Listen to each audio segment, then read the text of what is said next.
So today, lads, we're going to be talking about Sophie Cunningham and what Sophie Cunningham has said about the brand new CBA proposal from the league. So look, anyone that is keeping up with things knows the one non-negotiable from the league is the gross versus net revenue. And the reality is, and people are like, oh, the structure of the league doesn't matter for gross revenue. Yes, it does, because the 58% of people have voices. It's nothing to do with them unable to get gross revenue because of the percentage of the league that they own. They're unable to get gross revenue because the majority of the league is owned by people who only benefit from the revenue the league gains.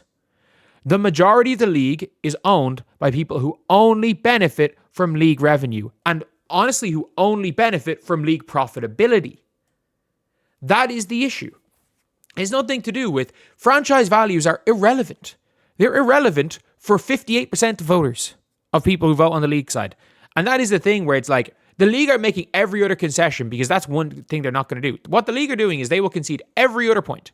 And I've said this for a while where I'm like, the Players Association need to just keep talking about gross revenue because the league will concede on everything else. They will concede on everything else. Everything else they will concede on. But they won't concede on gross revenue. So you can get everything else that you want as long as you work off the net revenue. As long as you work off their revenue system for bonuses, basically, for revenue gained, you can get everything else you want. But if you're dead set on, I will stand by this. The people that are the players, and this isn't a shot at them as individuals. Every player is allowed to have their own opinion on this. The players that are saying it's gross revenue or nothing. It is.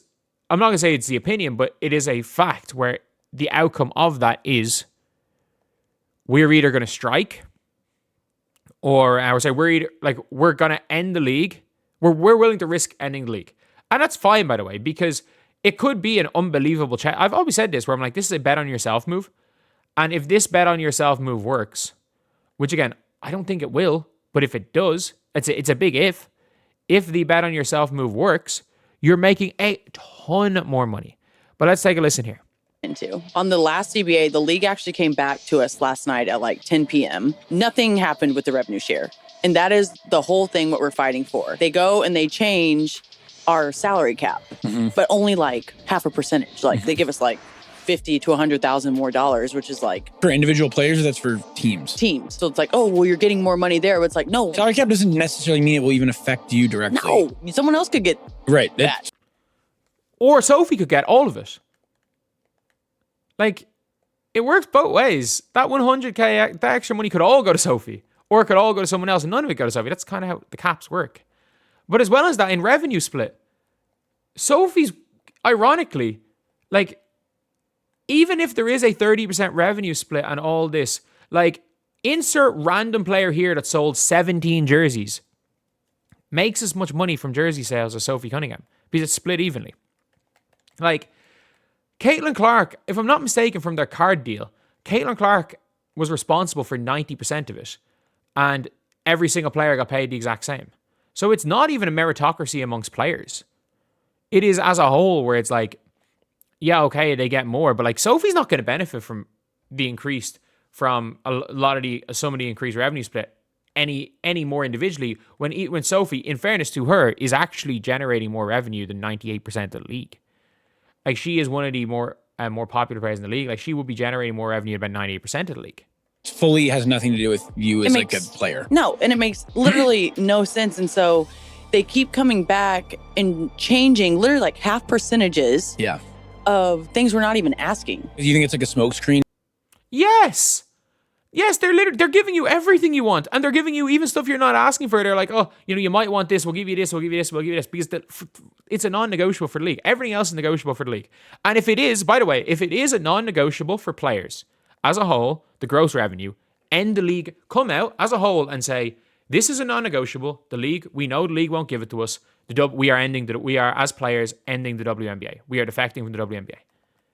Like, if that is a non-negotiable, just end it all. And like, do I think it's crazy? Yeah. But at least there's it's a bet on yourself, but there's some logic to it. To be like, hey, we're giving you this. Meanwhile, we're like not actually changing stuff that matters. Yeah, I think like they won't even talk about revenue share, but that is our whole fight is revenue share. If you're the league and I'm the player and you buy my jersey in the NBA, if you're paying $100, the league gets $50, I get $50. No. With the way the WNBA have it set up, Sophie, you don't get $50. You get $2. No, sorry, you don't. Sorry, you get 50 cents. Is it 50? Sorry, I'm completely wrong. You get 25 cents. There's 200 players in the league. We saw from the card thing. You get 25 cents. You don't get, if it's $100, you don't get $50. You make 25 cents. It came out last week in the card deal. All the money that is generated from all of this goes straight to the PA, who can distribute it by the sounds of things, in whatever way they want. You get 5 cents. Or you get 25 cents, not $50. Okay. Right now, in the W... Maybe you're making the argument of, the players get $50, which is one of those things. Yeah, cool. But, like, again, the NBA didn't have to sell off their league. Like, the NBA didn't have to sell off 58% of their league to survive, which matters. Like, if I own 100% of my company and I create a specific product and I sell, and by the way, also, there's like, if you sell a jersey and if for $100, the profit margins are extremely low on jerseys. They're extremely low. When you take into account shipping, when you take into account if a shop sells it because companies have failed with direct to consumer selling, and Fanatics has to take their cut. If you're going through Fanatics, any store you buy it from is taking their cut. They're paying probably $50 to $60 for it. So go down to that. Like, in the grand scheme of things, from a jersey that Sophie Cunningham sells, even if they got the NBA rev split, she would make about, my guess might be 5 to 10 cents individually from her jersey sales. She also makes 5 to 10 cents from every single Caitlin Clark jersey sale. She would make that same amount from every Angel Reese jersey sale. But, like, it's not quite as straightforward as that. Like, you don't make $100 in profit from these jerseys. And if the players made 50%, and like, if the players made 50, the profit margin is more than $50.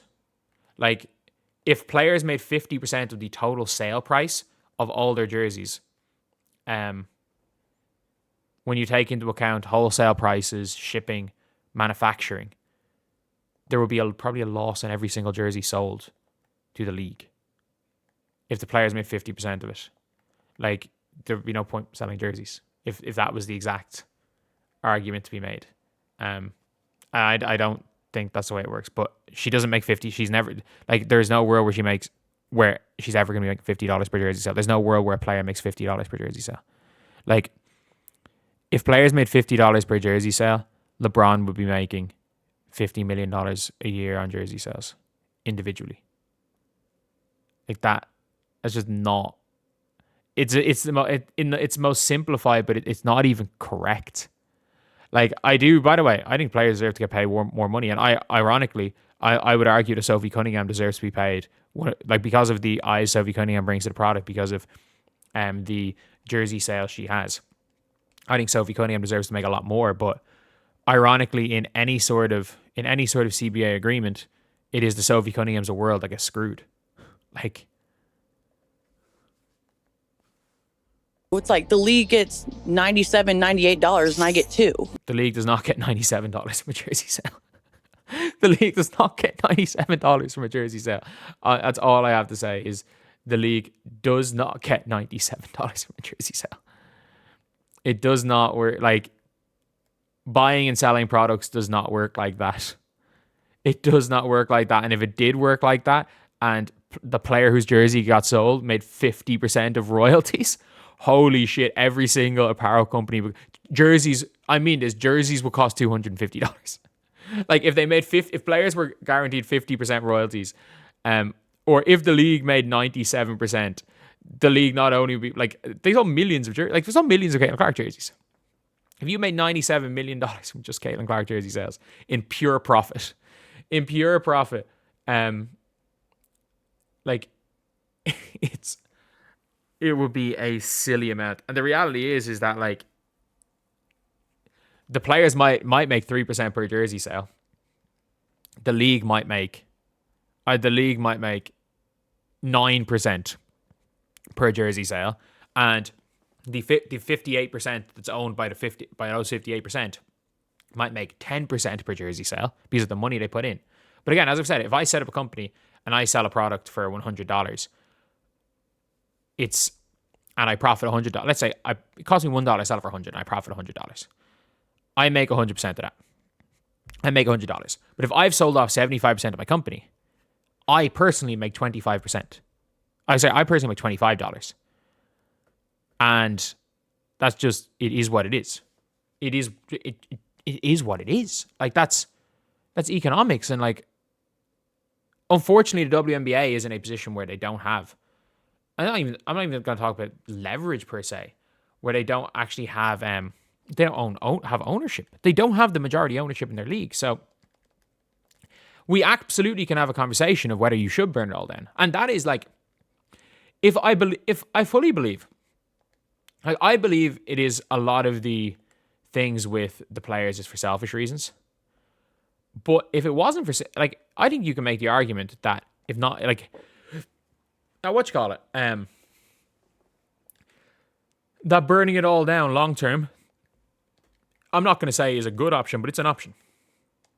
And the reason why it is the nuclear option, but like it is a bet on yourself option. And if that's the logic they're taking, then it is what it is. So when I bought your fucking jersey, that all went to Kathy? Oh, Vin, wait. And that's what I'm saying. No, it went when you buy a Sophie Cunningham jersey, some of the money goes to the employees in the Nike factory where it's made. Some of the money goes to whatever store you bought it on, if it goes through there. Some of the money goes to Nike itself, Nike shareholders. Some of the money, or if they're taking dividends, some of the money goes to